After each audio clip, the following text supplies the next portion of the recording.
welcome everybody. It's a new year. Welcome to Queen's Court, where we are covering Monday Night Raw from 1993 to today. And this is the first, we're venturing into the year of 1994 in the year of 2024. And it's funny because the day that we're recording this on January 3rd is the first Raw of 1994 that we covered. So it's a little fucking creepy. Yeah. But anyways, before we get into it, I'm the Tribal Queen Bree. Alongside me, as always, we got Mike Duplessis and Husky Rhodes. How are we all doing? I'm doing great. Doing good. It's weird recording this at night. Yeah. Like, I finally get to use the fucking the goofy light in my fucking J.J. Abrams ass ring light. But no, it's good. It's 1994 is starting out pretty interesting. I love these first three episodes. Like the last episode before the Rumble, it kind of felt like any other like modern day episode leading up to the Rumble, where like everybody just gets in the ring and just brawls it out. Yeah. And I noticed something with like the enhancement talent. They're like getting offense in. Yeah. Which I'm like, what the fuck? Like, yeah, these matches were entertaining, and squash they weren't like short, like 2-minute squash matches. They were like way longer. Yeah. There's a lot more wrestling on these shows, and it's wild. It's like Vince kind of figured out work rate, so it's like, okay, you might want to. People are getting bored from these 2-minute nothing matches. Yeah. And I also think Vince at this time was trying to find new stars. Yeah. So it's like, okay, let's see who we can pluck out of this and make something. Yeah. Because it's like we had success with like 1, 2, 3 Kid. Yeah. Let's do it again. But the kickoff of this first episode, straight into Taker's workshop. So good. Oh, yeah. Taker's doing like blacksmith work in the back. And I wrote down this promo. I'm not going to do it in the voice because it fucking hurts to do it for that long. Paul Bearer states, "Oh yes, Yokozuna, 1994, a brand new year. It's a time to reflect upon past mistakes, fine print in contracts, inept management, but also it's a time to look forward towards the future. And oh, what a future you have, Yokozuna." And let's see, I just lost it here. Oh yeah, you can say that 1994 is the year of the casket. And then Taker just chimes in, "I made my New Year's resolution." God damn it. Yokozuna. I figured out that when Triple H does that, "I am the game," it's a shot. He's shooting on Taker. Yeah, he's talked about that. He's just ribbing Taker. Yeah, he's ribbing young Taker. Like, okay. I am the game. Yeah. And then it immediately smash cuts to a interview on Wrestling Challenge with Taker, with Yoko Fuji and Jim Cornette. And interviewing Jim Cornette is one half of the Midnight Express Sweet Stan Lane. I hate this. Which I was just like, oh, Stan. I wonder how awkward it is for Stan Lane to get to interview the guy that helped kind of put him in the business, and Jim Cornette. Like, that's got to be awkward. Like, oh, you're becoming a big star in the WWF, managing the WWF champion. I'm here to interview you. Yeah, it's like, hey, do you remember 4 years ago when we were the WCW Tag Team Champions? When we were walked out the company together? When him and Cornette walked out on fucking Jim Herd. Left poor Bobby Eaton up there by himself. But it cuts to Cornette, and Cornette is basically saying, like, I created a contract for Yoko and Taker to have a title match at the Royal Rumble. But Paul Bearer fucked with the contract and put in this fine print that it's a casket match. The contract I have doesn't say anything about a casket match. Paul Bearer's been fucking with it, and there's people that are trying to drive a wedge between me, Mr. Fuji, and Yokozuna, and it's bullshit. And it says that people are instilling this fear that Yoko fears the Undertaker. He doesn't fear the Undertaker. And then Stan Lane goes, well, so you're saying that he's ready for this casket match, and Yoko starts freaking the fuck out. That's my favorite part of these He 3 hates the episodes. word casket. Just say the word freaking casket. out about the Yoko- I actually put it there. Yeah, he's freaking out saying the word casket, and he's ready to jump out of his own skin. He's just like, oh no. And So you see, I found out that Rodney was actually claustrophobic. oh, of course. Yeah. Like Of he course, was right? legitimately claustrophobic. And Taker talked him into doing this match. Best friends make you do the dumbest shit. Him and Percy probably sat for fucking weeks on end putting together a pitch for Yoko to agree to this match. It's like, look, just do this match. You'll go over. You don't have to get in the box. We'll just make it look like you're going to get in the box. Just please ride with me here. Ride with me. We got some shit planned. And then of course Vince says something and then all of a sudden it cuts down to Raw and Johnny Polo. This was so great. Johnny Polo is on commentary. I was so happy. I need for more of this. I want more of this. Yes. I literally put that in my notes. I was like, Scott Levy at some point in his career should have done way more commentary. In fact, he should have stuck around here for a little bit and been the color commentator for Vince, because Like, this was he reminded me, like, some of the stuff he said reminded me of Bobby a little bit, and I think that's why I liked it so much. yeah. He, He's one of the many people that worship at the altar of Bobby Heenan. yes. So, like, oh my god. You remember when they traded for Heat? Yeah. Yeah. Yeah, they did. I forgot he did commentary for a little bit for In Sunday Night 01, Heat. 2001. It was like right towards the end of Sunday when Night he was Heat. done. He was like, I'll Yeah. just do commentary because fuck this company. Yeah, fuck this shit. I'm waiting for Jeff Jarrett to call me so I can go to TNA. Yeah. It was... Yeah. And then we get this first match. Ugh. Dan Dubiel and Yokozuna.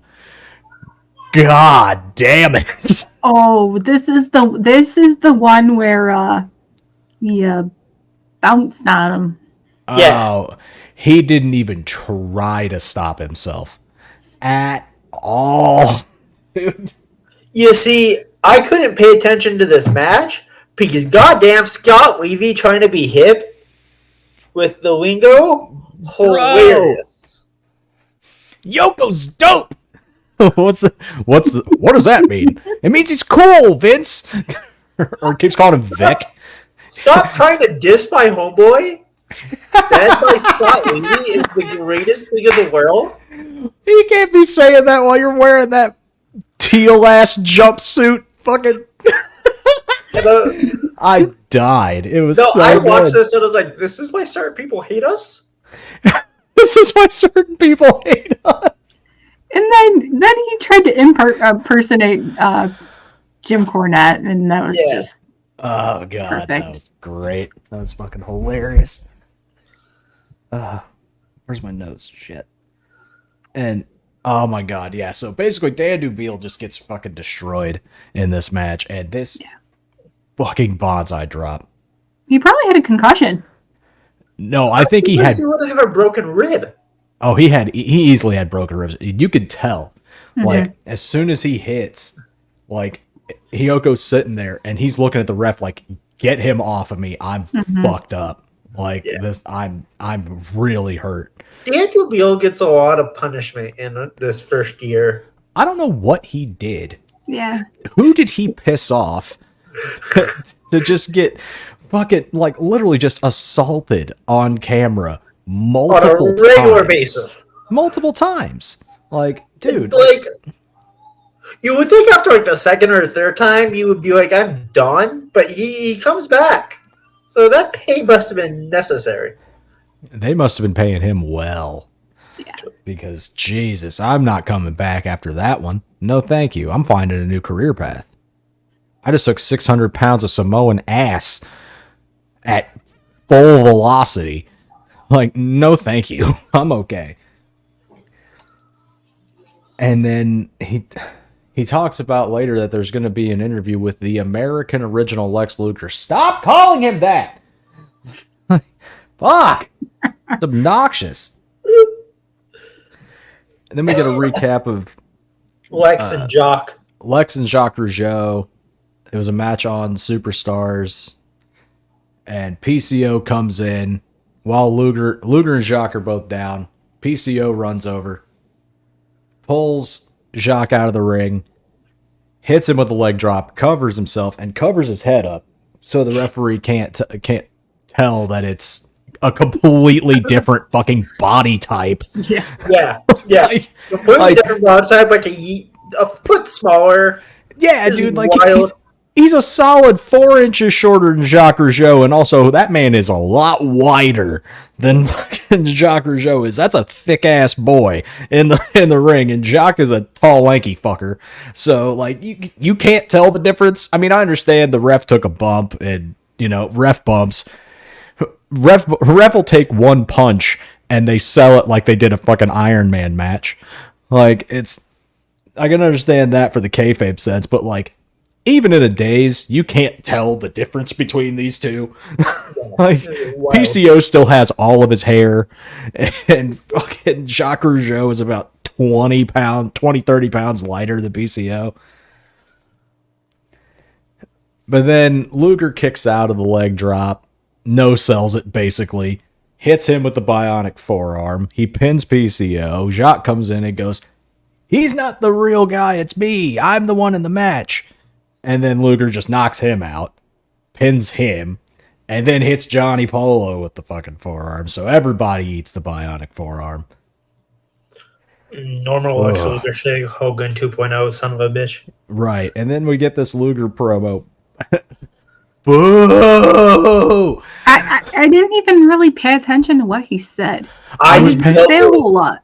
I didn't either because I was staring at that smacked ass haircut. What the fuck was that?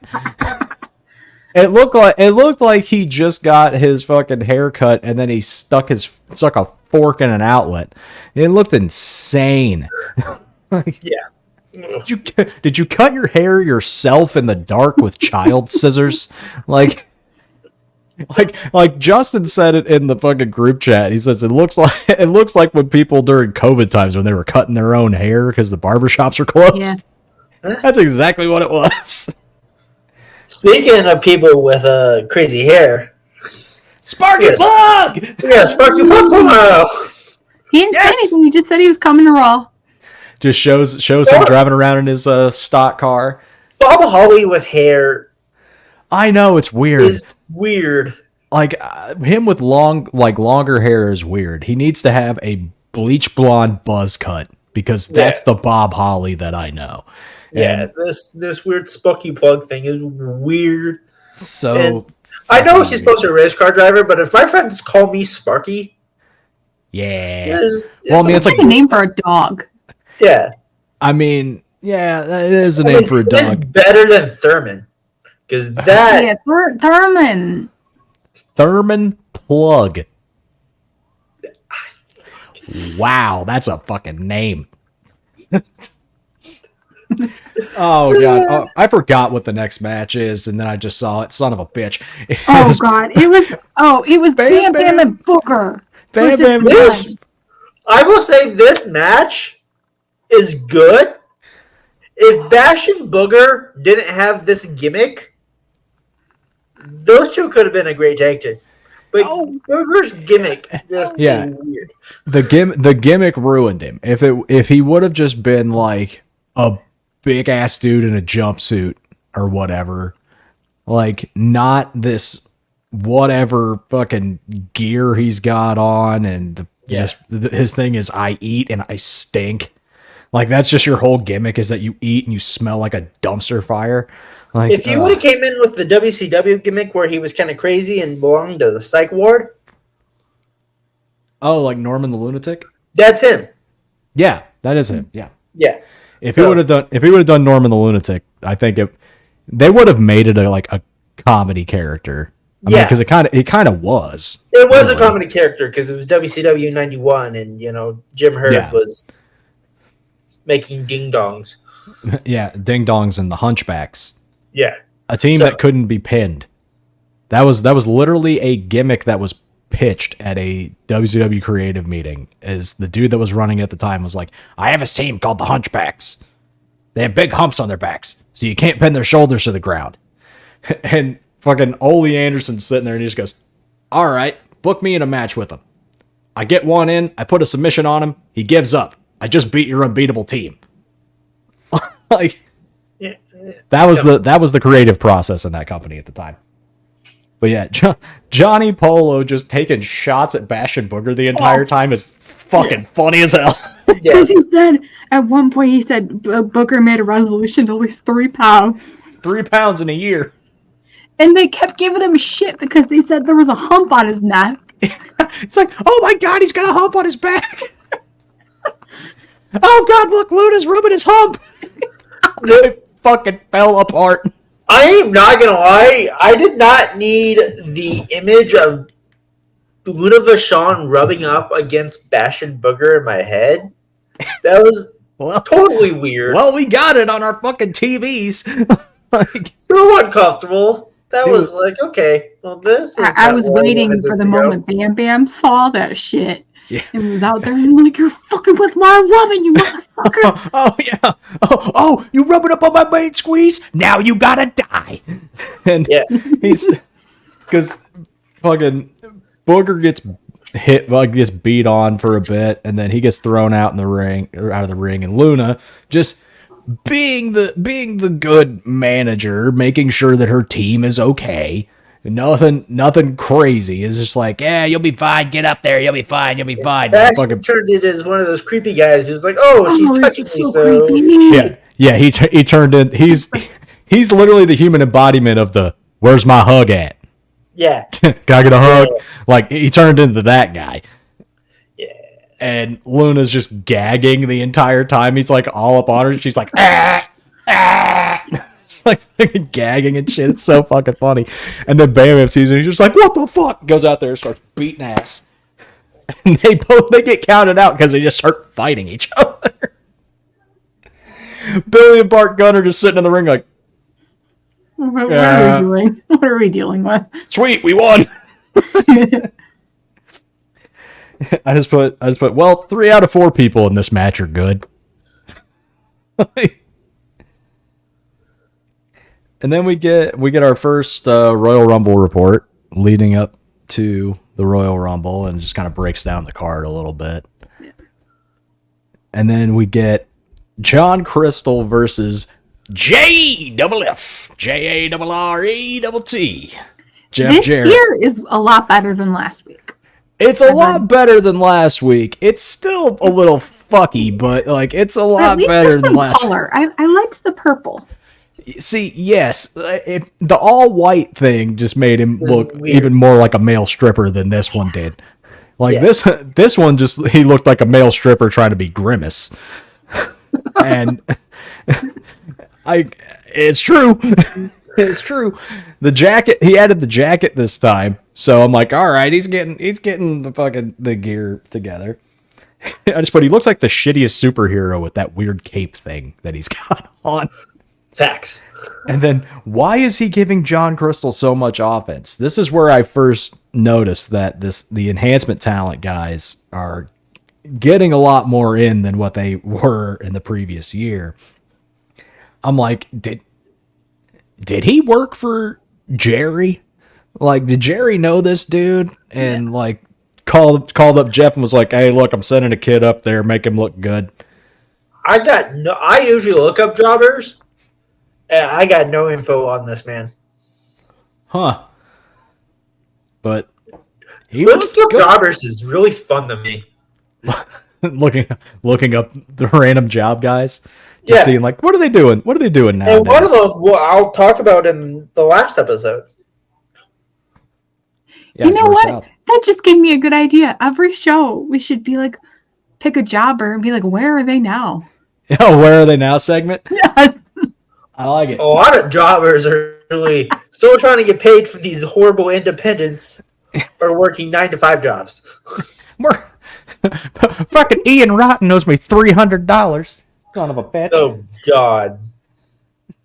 But yeah, so Double J gets the win here on this one. John Crystal looked fucking great in this. I hope I see more of this dude's work because wow, he was actually like really fucking good. And then all of a sudden, Marty and the 1-2-3 Kid come out and they start fucking with Johnny Polo. They made Johnny Polo piss himself. They straight up bitched up Johnny Polo like, what's up now? Hey, run your mouth now. I'm right here in your face. I was sitting there like, okay, where's the Raven that took Tommy's girl? What is happening right now? Yeah, where's the Raven that in one of the matches with Tommy Dreamer he broke all of his fingers? Like, where is this fucking guy? But no, he's just bitched up like, all right, fine. The Quebecers will face you next week. Oh yeah, if you're not such a coward, put the belts on the line. All right, fuck it, fine. So next week we get Marty Jannetty and the 1-2-3 Kid against the Quebecers for the World Tag Team titles. And spoiler alert, that match fucking rules. But and then we get Even though this. their little reign was short-lived. Yeah. I'm upset about that. Yeah, that was that. That I got some thoughts on that. Yeah, me too. They did Marty dirty. And then we get this weird ass anti-smoking promo from Razor Ramon.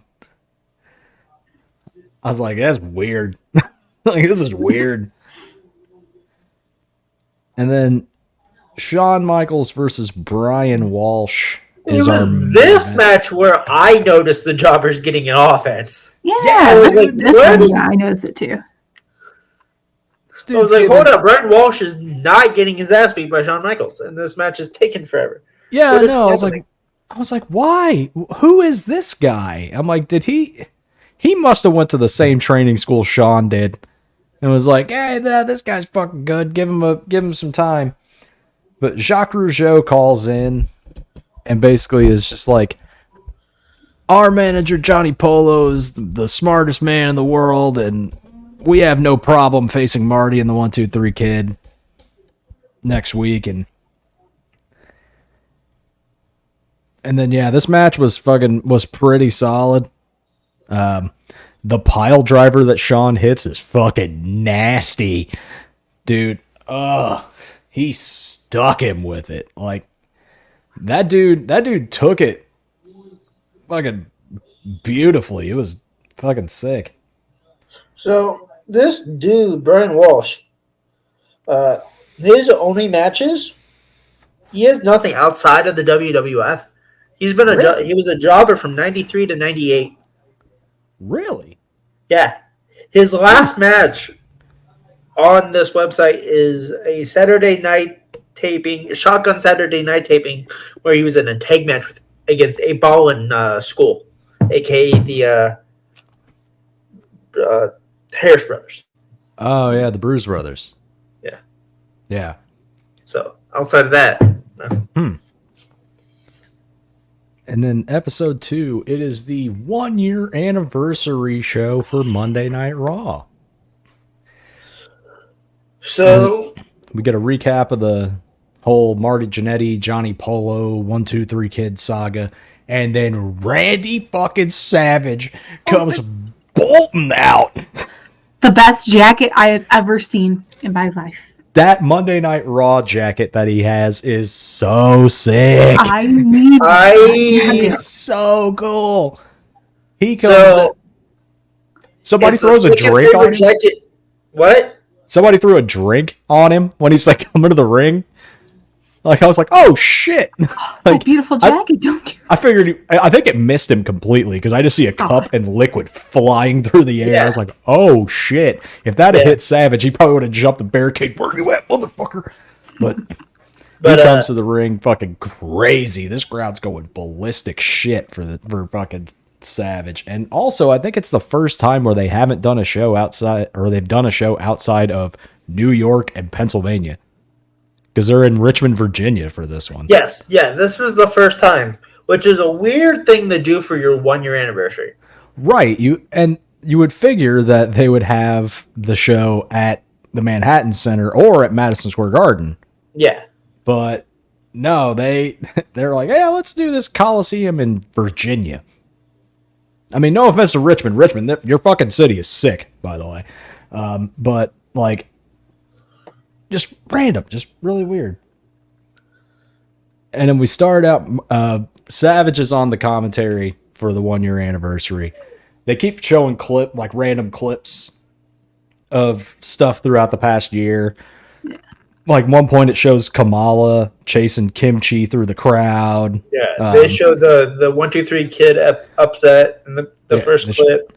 The first clip they show that. They show Jerry Lawler fucking with Tiny Tim. Yeah. They showed Doink getting Bobby Heenan with a bucket of water. Like they show some of the big highlights. We get our tag team title match right out the gate. Quebecers, Marty Jannetty, and 1, 2, 3 Kid. The suit that Johnny Polo is wearing is ridiculous. This like the suit with the shorts, the like schoolboy fucking shit. Hilarious. So fucking hilarious. So good. I said in the group chat that I had a hot take. Go on. I will say this. After watching this match and some of their other matches, I prefer Marty Jannetty and 1, 2, 3 Kid as a tag team over the Rockers. Really? I love these two as a tag team. Oh, they're great.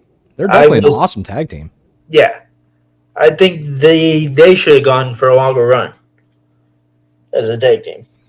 And I'm sitting here and I'm wondering where these two's careers have been. Sean had a great career. Don't get me wrong. He had a great career. If these two, there's so many similarities with these two with substance abuse. Yeah, like with where their careers. Lives. Yeah, where their careers could have been if things had not happened. True, absolutely. Yeah, I agree. I think they should have done a longer run as a tag team because they work really fucking well together. Marty is such a great tag team. He legit with Sean and Sean, and then what he does with Al Snow. He's a fantastic tag team wrestler. Very impressive. Yeah, this match, it was long as fuck, but God, it was good. Yeah. It took half the show. Like, I was scrolling through. It took half the show? Like, I knew it was long, but it didn't feel that long. It took about half of the show, from what I remember.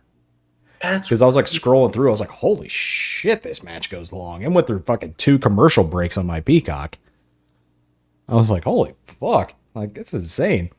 That's crazy. But yeah, the match goes on. There's one point that Marty Jannetty gets the pin and it gets reversed because I think somebody's foot was on the ropes, if I remember correctly. Yes. Yeah. And they restart the match. Yeah. Jacques' foot was on the rope. Yeah, Jacques' foot was on the rope. Their tag finisher, the suplex crossbody. Yeah, the Clippers, that makes me hurt. Yeah, it looks fucking cool as hell.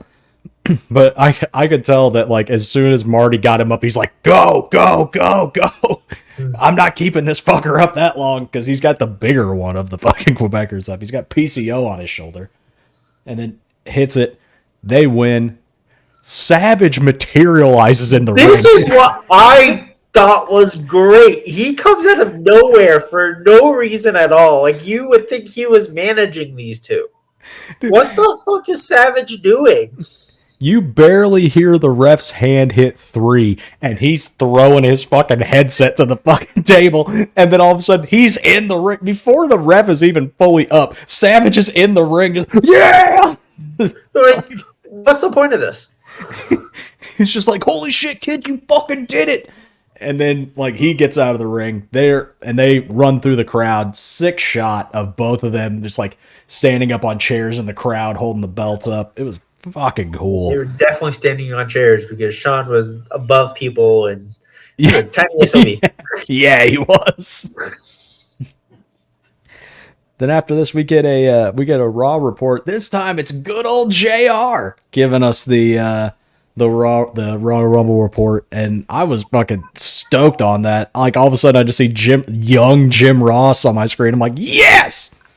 Let's fucking go! I didn't know it was him, and then I'm like, oh my god, that's Jim Ross.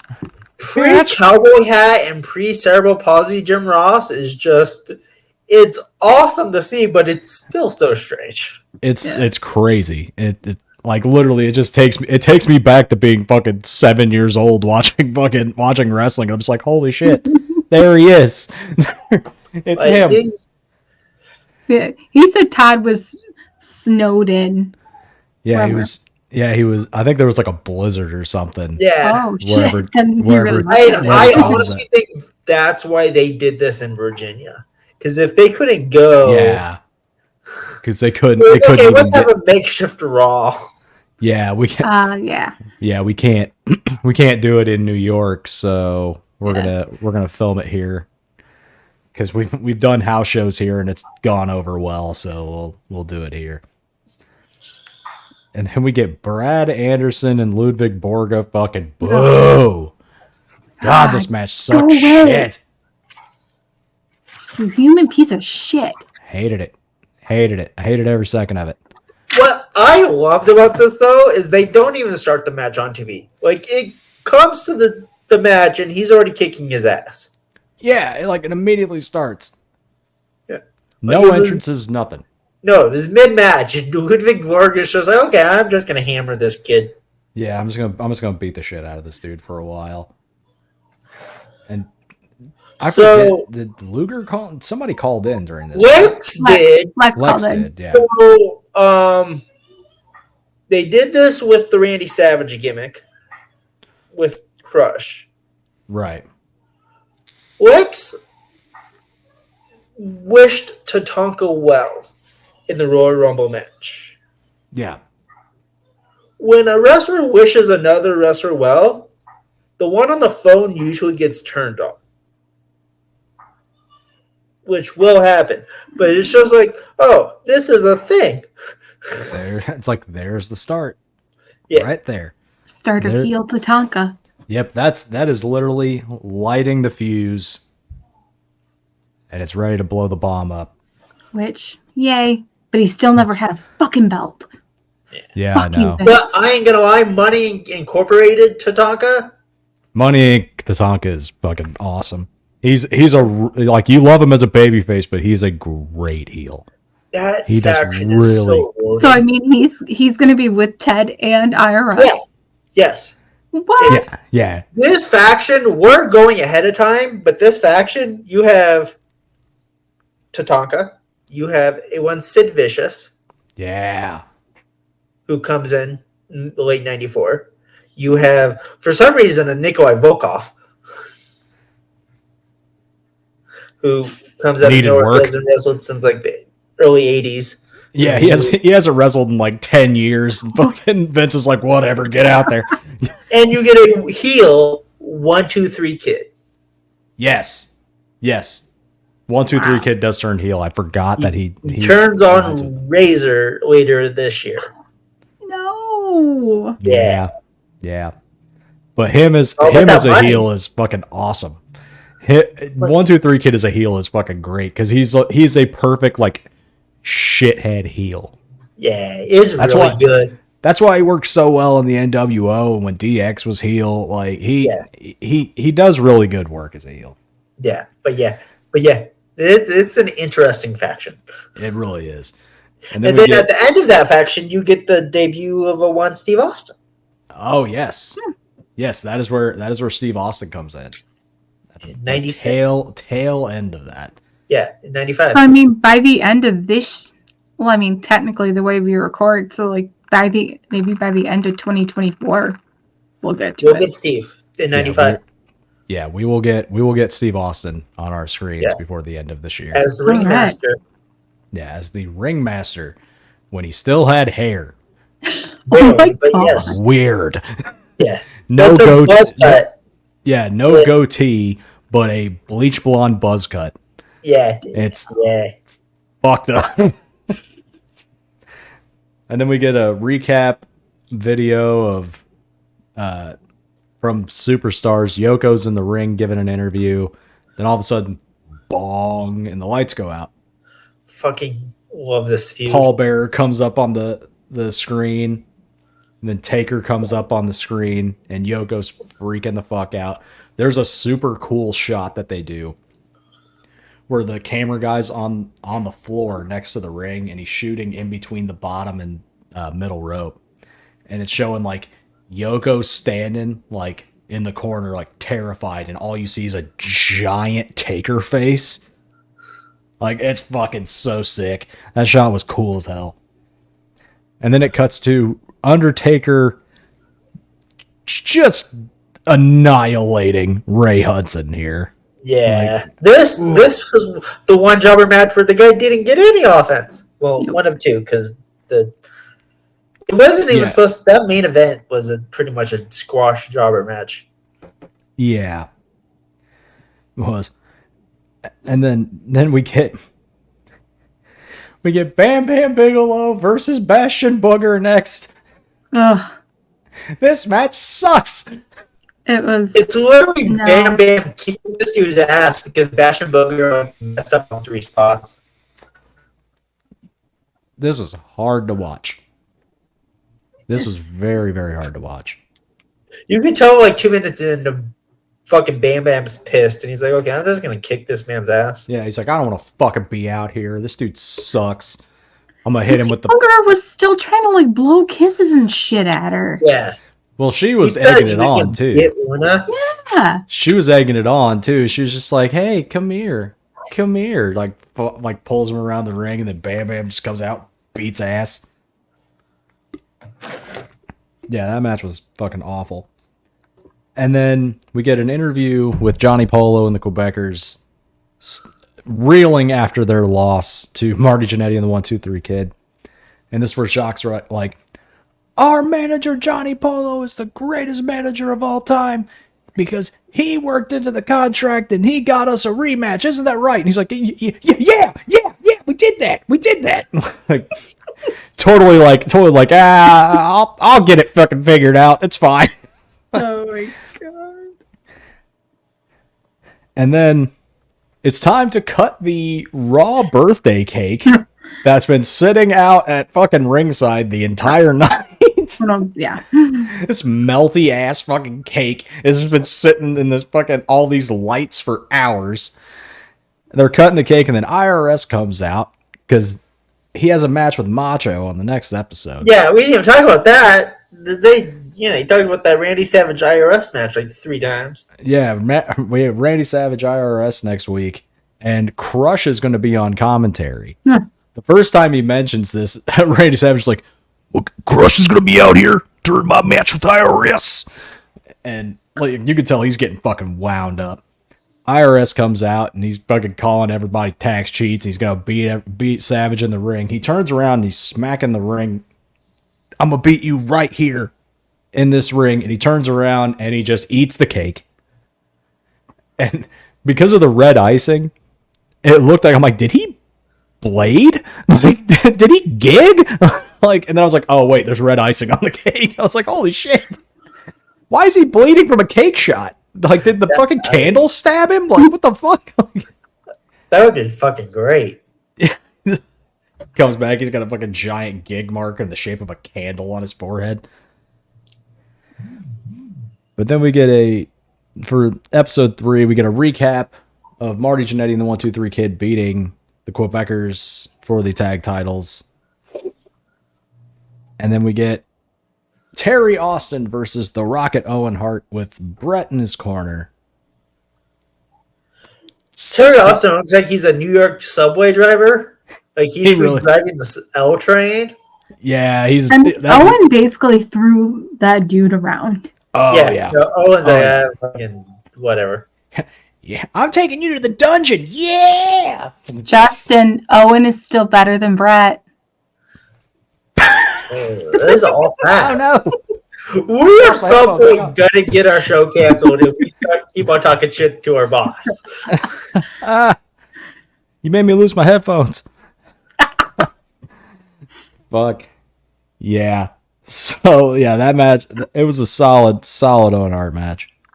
And then this weird-ass WWF Mania promo with this fucking dude. This skinny fucker. Oh, I didn't even report on that because my God, is that commercial stupid. I had to, dude. It was too funny. Like this dude dressing up like there's this woman sitting on a park bench reading a paper or something. She does not give a shit about this dude. And he's sitting there in Razor's gear, like trying to do the accent, and it's not working. And then all of a sudden he's Brett. Yeah. And he's like, "Hey, baby. I'm excellence executed. Fuck you." Fuck you. And then he comes out as Tatanka. Which, by the way, that's racist. Yeah, that is fucking racist. and then he's Savage. Oh yeah, and then Savage actually comes out and takes the girl away. Hilarious. And then we get Tatanka versus George South. And this is the guy that you were talking about, Mike. I love talking about George South. So George South has been a journeyman jobber since the late 70s. He was mostly down in the Mid-Atlantic Jim Crockett promotions and in Texas. He is actually such a good hand at being a jobber that Ric Flair regularly chose him on live shows and house shows because he was such a good hand and could wrestle and make Rick look $1 million. Like he was regularly chosen by the big stars to wrestle, and he still wrestles to this day. He has actually worked primarily in the Carolinas for a company called AML. Yeah, he is actually in a major feud right now with a one C.W. Anderson of ECW. That's hilarious. I need to see this. Husky, since you've been gone, the last couple of days I've promoted, they are both the head of teams for AML's. They're doing a War Games match. Oh, sick. And that's awesome. Yeah, George South has got Kerry Morton. Oh, hell yeah. Oh, nice. And CW on his team right now has got Brock Anderson, because, family. Sick. Yeah. And Devon Dudley's sons. Oh. Terrence and Tyrell, TNT. Oh, sick. Yeah. That's awesome. So, yeah, George South still wrestling and kicking ass in the Carolinas for AML. Fuck yeah. Hell yeah. Good on you, George. Yeah, this match was fucking cool. This match was good. This was a fucking really good back and forth. Yeah, I love George South. So when that name popped up, I was hyped. I was like, oh, cool. George South yes. match. Yes. Like, I regularly watch George South matches on YouTube. Oh, hell yeah. That's sick. But yeah, you can clearly start to see just in his facial expressions the heel turn coming. Oh yeah, Tatanka being pissed. Yeah, yeah, you can tell that the heel turn is slowly coming around because you can just tell he's just getting by the frustrated with everything. Yeah, by the look in his face, you could tell like he's leaning towards the dark side. And then during the match, we get Sweet Stan Lane calling in because they're running a show at Madison Square Garden at the same time as this one. Yeah, literally a live event. Yeah, it was wild. Why? Like, why couldn't you just record the show from the garden? Like, I don't didn't get he it. call twice on the He show? did. He Yeah, calls he the first time to he give them results report. and updates about this MSG live event. Yeah, So fucking great. he It's so calls. stupid. Yeah, he calls in and says that the match between Marty Jannetty and 123 Kid and the Quebecers had just started, and he's like, they're kicking ass right now, so I will report back if anything happens. Oh, how he doesn't report any of the other matches. Nope, just that one. Just the taking title match. Well, because I don't think there was anything else of note that was happening at that show. But that was the great thing about live events back in the day. You actually got title changes. Yes, you did get title changes. That never happens anymore. No. Like, They haven't done one of those in a while. Yeah. Like, I think they did one recently, like within the past 10 years. Yeah, I think it was a Kevin Owens US title win.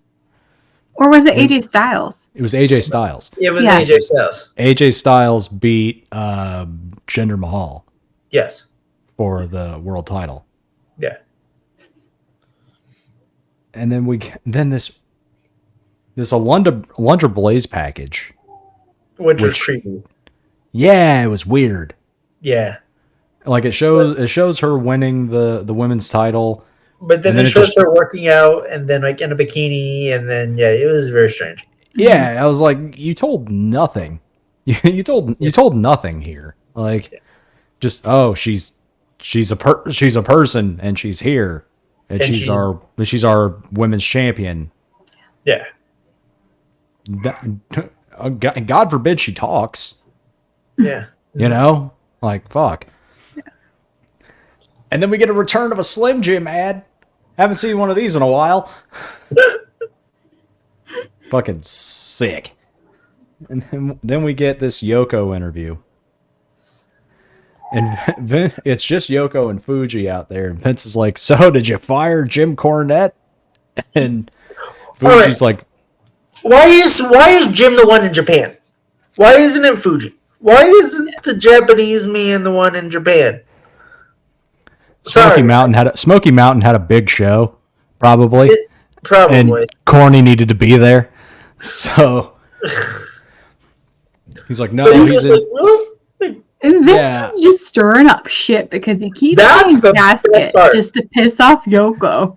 Like Vince is just pissing off Rodney just because he can. It's a casket match. No, don't say casket. Don't say casket. Yoko does not like it when you say casket.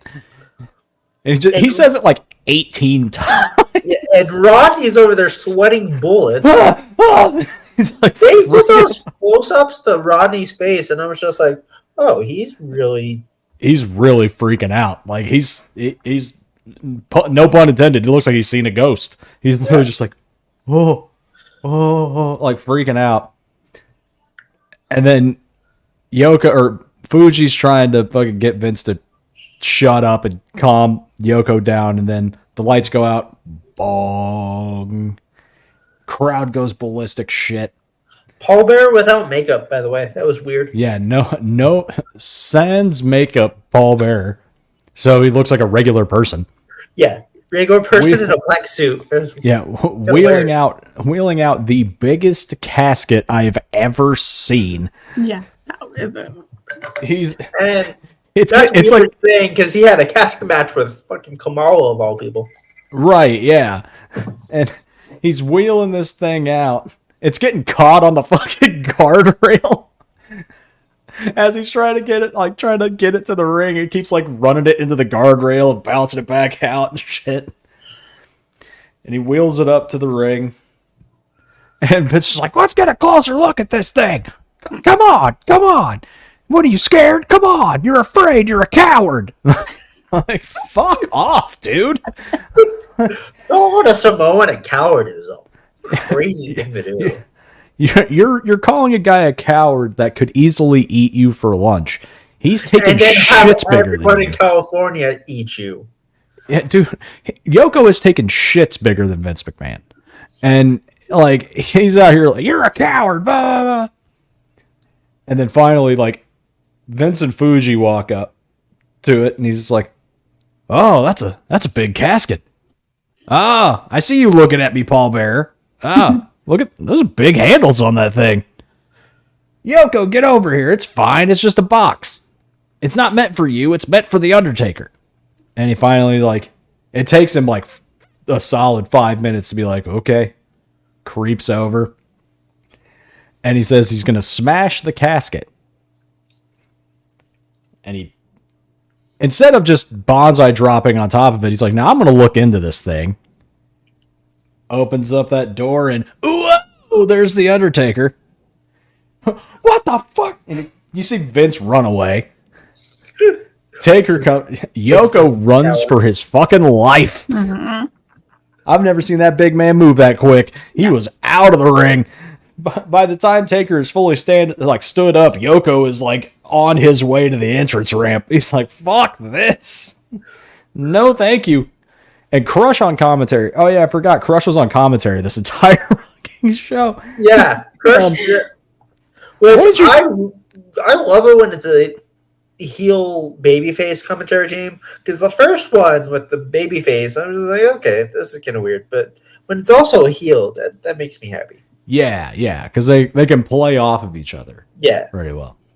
And he's like the whole time Crush is like, Yokozuna isn't scared, bro. What are you doing? Like, what's wrong with you? As he's like falling out of the ring. It's so fucking funny. He's like, oh no, he tripped. Get up, brother. I was fucking dying, dude. I was like, no way. This is happening. And then next match, we get Scott Powers versus Diesel with Shawn Michaels in his corner. And this dude looks like he was straight out of wrestling school. Yeah. And because he is bumbling around this ring. Like, he gets whipped into the corner and he like trips and falls and like eats shit in the corner, and then Diesel has to like fucking whip him back in. He gets some offense in, surprisingly. But like, yeah, this match was ugly. And then during this match, Stan Lane calls back in and he's like, the Marty Jannetty and the 1-2-3 Kid were robbed. And the Quebecers are now, once again, your WWF Tag Team Champions. So the Hart Brothers will get the Quebecers for the tag titles at the Royal Rumble. Yeah. They should have played that match on here instead of this match. Yeah. They probably would have had to cut another match because it probably would have went long. But yeah, they could have done without this Diesel match, to be honest. It was, yeah. You would have to cut a little bit in this main event. And honestly, I liked this main event. Yeah, Macho Man IRS is our main event of the evening. Savage comes out, crowd going fucking mad. And he sees Crush. And he's standing up on the rope. Jumps right at his ass. Yeah. He's like opening up the ropes. Get in here. You fucking get in here. And fucking it cuts to Crush and he's just like, nah, you got your hands full tonight, brother. You got your hands full tonight. And IRS comes out and we don't hear the tax cheat thing because he immediately just gets in and just starts whipping ass. Yeah, it was straight ball of fire first right time, away. like with an episode with him, we didn't hear that. Yeah, exactly. And before the match starts, Vince is like, Randy Savage is the Joe Montana of the WWE. And to be honest, he ain't wrong. Because at the time, like, Joe Montana was like the best thing in the NFL. Yeah. So I was like, I can't argue with you. I found something I agree with Vince McMahon on. Honestly, I wonder if that was a shot at Hogan. Because again, probably. Hogan, yeah. Most likely. Good on you, Vince, for that one. I'll give you points for that. Yeah. Even though you're still in the negative for all the fucked up shit you've done in the past 30 years. Because I think Hogan was still pissed that, Hogan that Terry took the stand. Oh yeah, during the whole steroid thing. Yeah. And yeah, this match is fucking. This is pay-per-view level. This match was easily pay-per-view level. I'm kind of upset that it ended in a no contest, but I understand it because of Rumble shit. Yeah, this ending is kind of fucked. So it starts out, Randy Savage and IRS are on the outside. IRS is down. Savage looks up and just beelines to the commentary table and just starts smacking Crush. IRS comes in, shit cans him back into the ring. Savage gets the upper hand again. He's going up for the elbow drop, and Crush is like, I can't take this anymore. He takes the headset off, pushes Savage off. They start fighting. Then DQ. Tatanka comes out. Tatanka comes out. He gets knocked out of the ring. Yoko fucking comes out. Comes out. Tatanka comes back into the ring. And then Lex Luger comes out. Then And then Shawn Shawn Diesel. And then Bret Hart. Yeah. So, like, half of the fucking Royal Rumble is in the ring right now. It was everyone who was not at that live event, probably. Yeah, literally. It was everybody else that was there is fucking in the ring right now. All the non-enhancement talent is in the ring for this. They should have put some enhancement outs into this brawl. Been hilarious Fucking just see hilarious. fucking PJ Walker and Rich Myers come out for no reason. We're not in the Royal Rumble. We just want to get into a fight. It's fine. And that's what concludes these first 3 episodes. Because then we get the Royal Rumble next, and then the final 2 episodes of January. Yeah. So, I mean, what I want to see in the Rumble is Crush either eliminating Randy or Randy eliminating Crush. I think that's what I think we get one of those 2. Yeah, we get one of those too because this is a lead up to their Mania match. Oh, Yeah. yay. Yeah. Yes. So Yeah, they this is the start of get that. to touch to each other, pause a few more times to lead up to that Mania match. Yeah, they get to throw hands for a little bit. And I think I want to say that Savage eliminates Crush, Yeah. if I remember correctly. We get a few like definite heel turns on this because I Yes. think this is the beginning of the Owen Brett too. Yeah. Mhm. Yeah. We're gonna This is- see a few things. Yeah, this is the start of Owen Brett. You're seeing the Tatanka heel turns gonna start coming through more and more and more. Yeah. So this is gonna be Rumble '94 is really good. Rumble '94 is a good one. So I'm Probably going to be very- better than last year's. Oh, Oh, definitely. it is Oh, it's a million definite. times better than the '93 Yeah. Rumble. Every pay-per-view in '94 is way better than every pay-per-view in '93. Than the dog shit we watched. Yeah, Yeah. we went through a briar patch of bullshit, and Yeah. now we got some solid stuff in Yeah. the year of 1994. So And in '95 we get pay-per-views added. yes, this is the first. In Your Health series starts in May. Yes. Oh, yeah. Yeah, we get they're slowly starting to venture into the monthly pay-per-views. Yeah, So because it goes from 4 to 6 and then the 12, or Yeah. 4, 6, 10, 12, something like that. yeah, because like In Your House starts to pick up, and they're like, oh, okay, we'll do some more of these, and then it slowly builds out. I think it's like, isn't it like 96 when they go to one a month, Yeah, or 96 or 97? yeah. They go to 1 a month Yeah, because WCW started doing that. You can blame WCW for doing that. thanks, Ted. Well, no, thanks Bischoff because Bischoff's a douche. Yeah, thanks, Eric.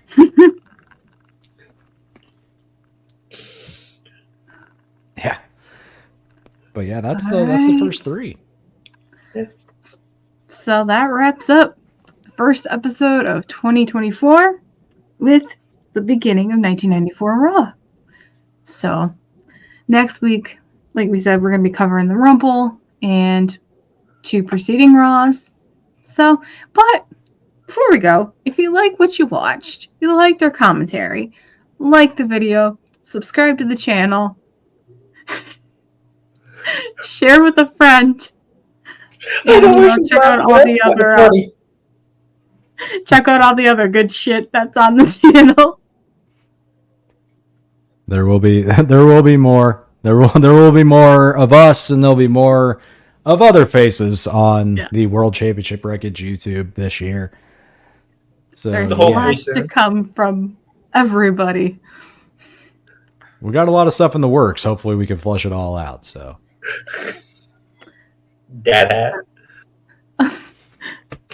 Before I keep laughing, on that note, I'm the Tribal Queen from Mike Duplessis from Husky Roads. Thank you guys for watching Queen's Court, and we'll see you guys next week.